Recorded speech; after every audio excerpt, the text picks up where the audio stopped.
Dans la banlieue de Moscou, changement de décor pour ce concessionnaire auto. Sur le haut du bâtiment, la marque Renault a été enlevée. Sur le parking, une seule voiture française reste à vendre.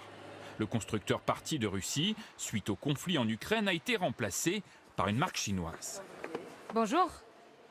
Nous rentrons à l'improviste. Les anciens vendeurs Renault préfèrent ne pas trop s'étendre sur le sujet. Ça ne change pas beaucoup, les volumes sont les mêmes, on se développe.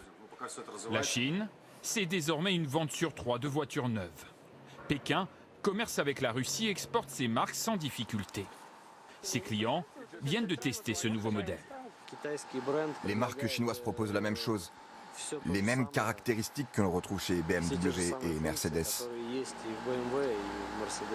Le départ précipité des constructeurs occidentaux laisse ses propriétaires déboussolés.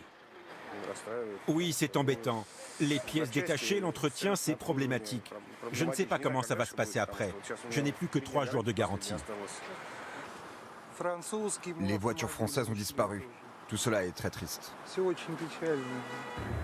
D'autres secteurs sont convoités par la Chine. L'habillement, par exemple. En un an, ses exportations en Russie ont été multipliées par 10. Autre pays, la Turquie, elle aussi essaye de s'imposer dans le textile.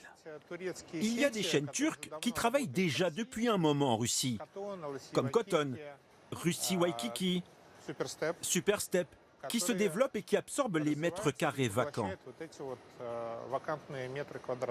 À Moscou, la majorité des grandes enseignes françaises, italiennes ou espagnoles sont fermées. À côté, les chaînes russes encouragées par le gouvernement se développent. Comme Gloria Jeans, qui a ouvert cette année 75 boutiques. Un Made in Russie qui semble ne pas déplaire aux consommateurs. C'est super. La production russe va augmenter.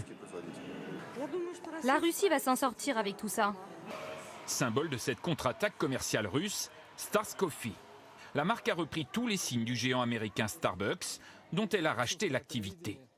Pour son directeur, le départ des Occidentaux ne change pas grand-chose. Les gens s'adaptent très vite, vraiment très vite. Nous, par exemple, on importe du café du Brésil, mais nous le torréfions ici, en Russie. Tous les autres ingrédients viennent aussi d'ici. Le Kremlin, il est vrai, rêve toujours d'une production 100% locale, évidemment impossible. Pour survivre, le régime a besoin de ses partenaires étrangers, essentiellement asiatiques.